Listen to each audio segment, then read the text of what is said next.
Would you like to spend less money and have an increase in your surplus income every month? Well, in this series of videos, I'm going to be showing you top money saving tips to reduce your regular spending. Mitchell here from STUDY Wealth, documenting our journey to success. Stay tuned in this video to get practical, actionable tips to reduce your regular spending and to understand the concept of frugality. Just to test how loyal my community really is, at the end of this video, I'm going to put a crucial bonus tip. Some may even refer to it as completely forgotten. I really hope you enjoy the series of videos highlighting each budget pool and how we can reduce the total cost.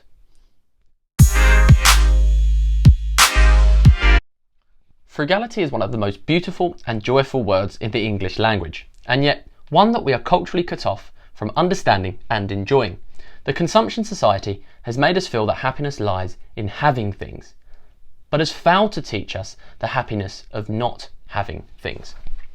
In this series of videos, the concept of frugality and being frugal comes up quite often. So it's important to understand what frugality or being frugal means.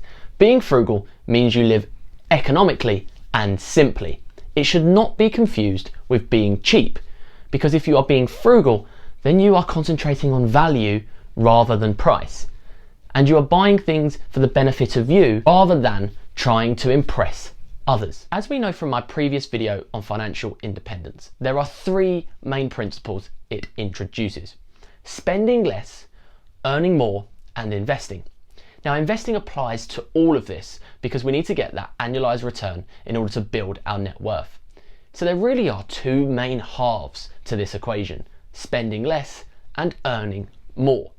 Now, the average UK millennial spends 92% of their monthly salary, and 59% of us actually have no savings at all.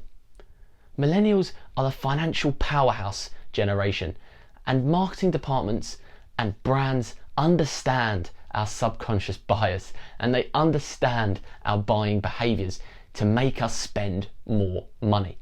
This series of videos is going to be looking at how you reduce those expenses and save more for your future, for quicker debt repayment, or for an emergency fund.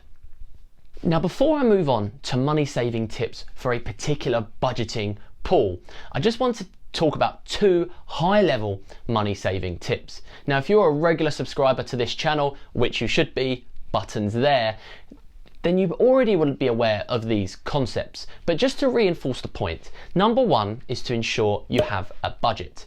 Now, money control equals money results. And in my video on how to manage your money more efficiently, I have a spreadsheet that I can provide you. Now, as you'll see, I'm just running through the spreadsheet here. It has an auto-populate feature that you can put your wage in and it will distribute out what your budget should look like. But more importantly, it has a budget pools tab, and you can see here these are your individual budget pools broken down into parts. Now, you can fill that out and then look at what your actual financial hub currently looks like. And this is key because you need to see your direct debits that are coming out, and you need to see everything in one place so that you can get it under control. Now, my second point is to create financial goals.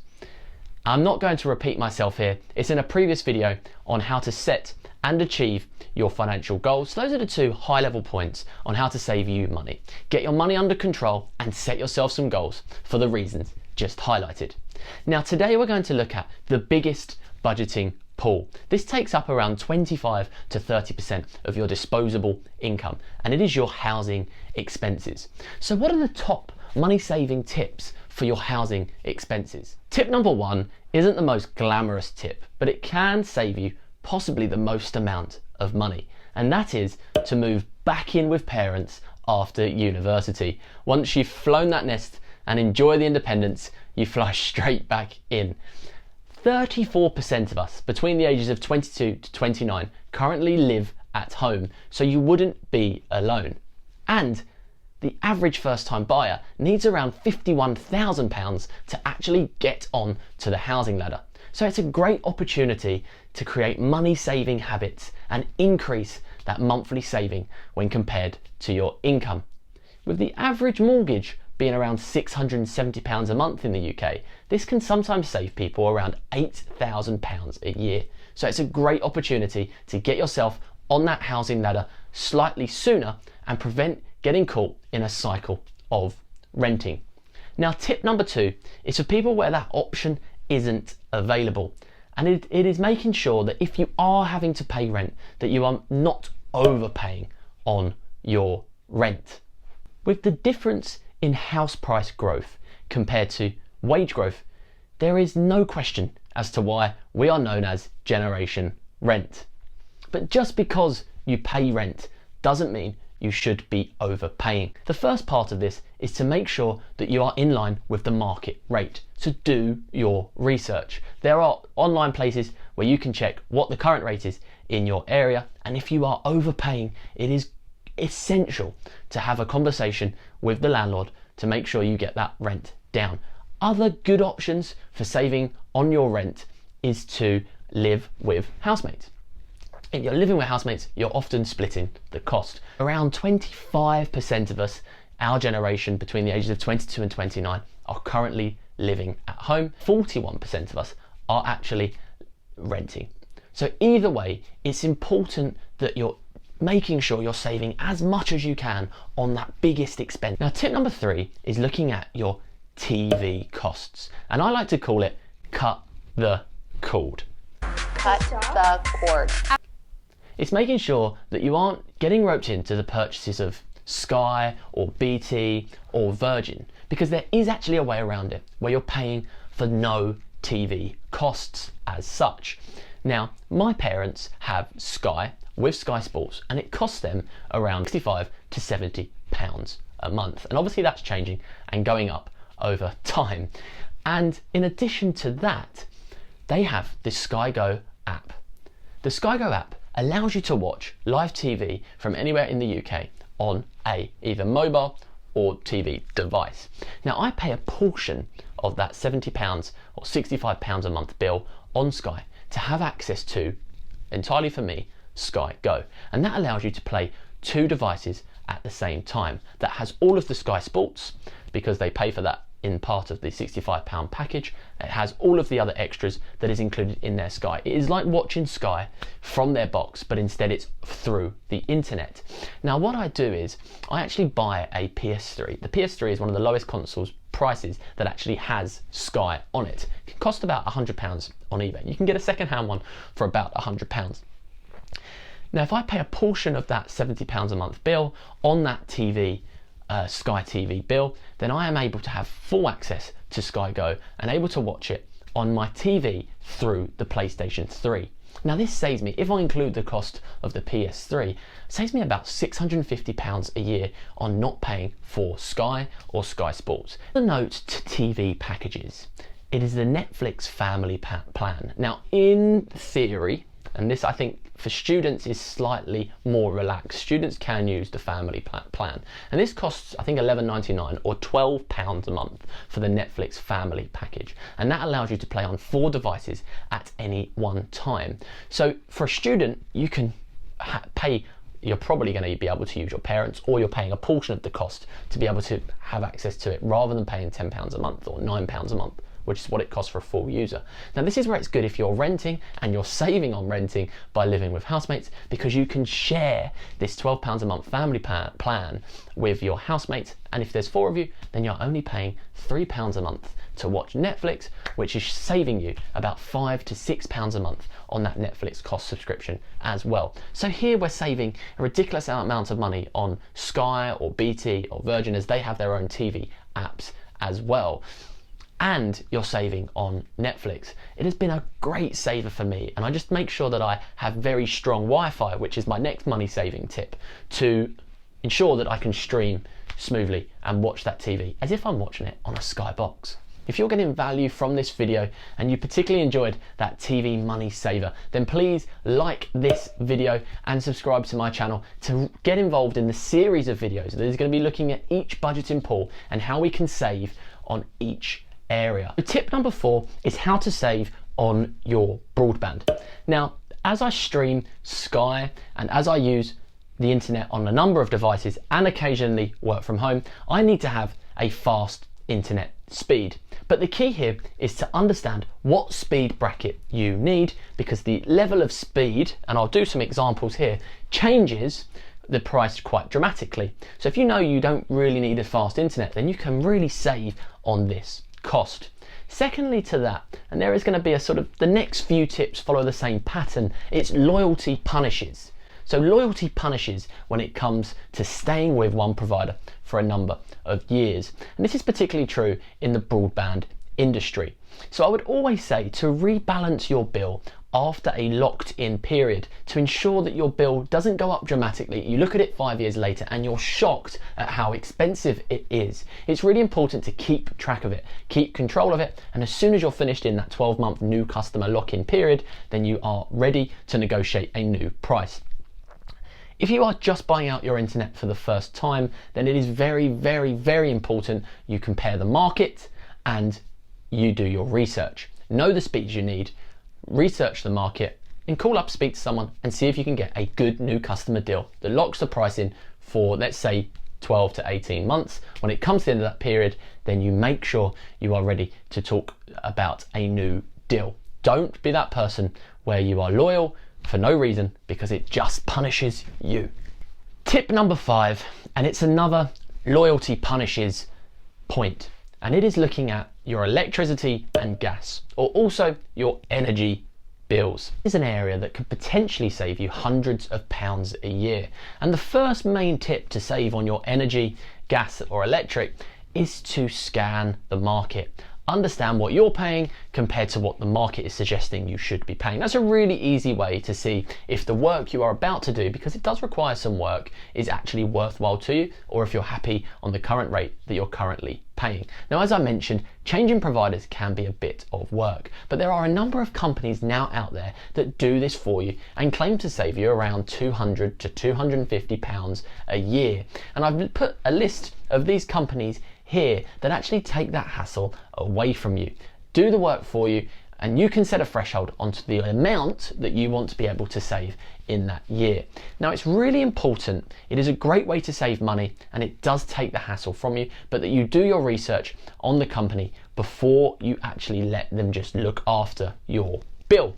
This is essential because some of them charge annual fees, or some of them actually just scan the market that pays them commission rather than looking at the market entirely. So I've listed here the names of the companies that do offer this service and can actually save you a lot of money on your energy bills. Tip number 6 is looking at how we can save on our home insurance. Now, just because I love providing this channel value, I've also included 2 extra bonus home insurance tips, and this isn't even about the forgotten tip for number 7. So the most important thing for me here is to ensure that you have the right level of coverage. Now, having previously worked in insurance, I really understand how that industry works. And so it's important more than anything, as it will save you way more money in the long run if you have the right cover. Now, the reason for that is really clear if we look at contents insurance. Now, contents insurance insures the contents of your home. Now, I don't mean to be obvious there, but it can be things that are of value, but also if someone was to walk into your home, what would they take? They are the contents of your home. Now, it is important that you value those contents correctly, because if you say, let's do an example, if you say you have £40,000 worth of contents in your home, but you only get insurance for £20,000, then you are in a sense 50% covered. Your coverage rate is 50%. So let's say a burglar comes in, takes £10,000 of your contents. It may be an assumption of you that actually you'll get that full 10,000 because you have insured yourself for 20,000. Now, that would be incorrect, and that's why it's really important to value your contents correctly.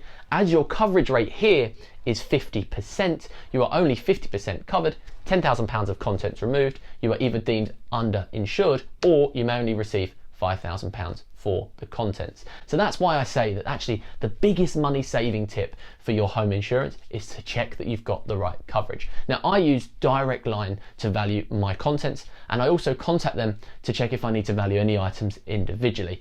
So that's really key, and I've actually linked the Direct Line home contents calculator below for you to use. When it comes to home insurance, there are two parts, and I've just discussed contents. There are also building insurance. Now, building insurance covers the cost to rebuild. As a lot of my community will be first-time buyers, you will be doing surveys, and so you will be able to value that rebuild quite accurately. Also, if you are paying for a flat, if you are buying a flat, then sometimes the service charge also includes buildings insurance. Let's look at the bonus home insurance tips. Now, when I gave you that tip on home insurance, and it's, the very cliche, make sure you've got the right cover, it is really, really important. But there are smaller tips that actually allow you to save at a smaller scale on the actual premium of the insurance. Now, the first one is to buy 3 weeks before you actually need the insurance. So having a bit of time before and not leaving it last minute. MoneySaving Expert actually analysed 3 million quotes from all of the comparison websites, and they found that actually around 3 weeks before you'd save on that premium than waiting to the last minute. So it's a great way to save around 20% of the premium, which is an amazing amount if you actually do it a little bit more in advance. Second to that, and it's to make sure that you pay the premium up front, because in a sense it is just a high interest loan. It's just paid back in monthly installments. Now, I know that option isn't necessarily available to everyone, but there are better credit options out there than using a high interest insurance provider. And I would recommend something like a 0% credit card, where you make minimum payments that cover the entire thing for the period of the 0%. And it's really important to highlight that you make sure that it takes out the entire loan or of credit within the time of the 0%, because if it doesn't, then obviously you're going to be getting charged quite a high credit card interest rate. The final bonus tip, thank you for making it this far, and I hope you're getting value from this video. I'm going to introduce it with a quote so we can play a little guessing game. If it's yellow, let it mellow. If it's brown, flush it down. I'll let you think about that for a second, and you may have already guessed it. What's sometimes regarded as the forgotten utility is water. Now, the reason for this is that despite it being a privatised market, there isn't any competition, and so you cannot switch providers like you can for the energy industry. But that doesn't mean you should assume you have to pay what you pay for it. If you're on a meter, then there are some great ways you could potentially save on your water costs. The first is by getting some freebies, which makes me feel pretty great about paying for water. So these freebies are from Save Water, Save Money, which I'll put a picture of here, and I'll also link below for you. And it's a way you can put in your postcode and you can check what freebie gadgets you can have delivered free of charge within 28 days. This includes things like a hose nozzle, a tap insert, and actually shower heads as well, that save on that water efficiency within your home. Now, remember at the start of this video, I mentioned the difference between frugality and being cheap, and I'll let you judge me on this one. When I come to paying for water, I'm very, very lucky to have a gym at my office. Now, having access to this gym after a tough day's work, I do like to have an evening gym session. Now, after the evening gym sessions, rather than showering at home, I will shower after my session and then travel home fresh and clean. Now, that is a conscious decision to actually save on my water bill, but also to be more sustainable, because the company uses rainwater to use in the showers, and so obviously filtered slightly, but it's way more sustainable than using my hot water from my home address. Please always flush the brown down. So thank you for listening to my 7 money saving tips from Study Wealth. I hope you have found them both actionable and practical, something that you can take away and go and save on those housing expenses. As I mentioned, this is going to be a series of videos looking at how we can reduce our various budgeting pools. The next budgeting pool is going to be looking at our living expenses. Now, this is looking at things of car insurance, your travel to work, your transport costs, and your phone bill. Everything that you require, again, as a need. So I hope you found this actionable. If you do enjoy this content, please subscribe to the channel, please like the video, and if you've made it this far and you're listening to me talking to you now, please comment your favourite saving tip on the video below. I'll be out there, I'll tell you what mine is, and it's the amount I save on my TV costs. Because, you've guessed it, I can cut the cord. Thanks for listening. Study Wealth, a journey to success.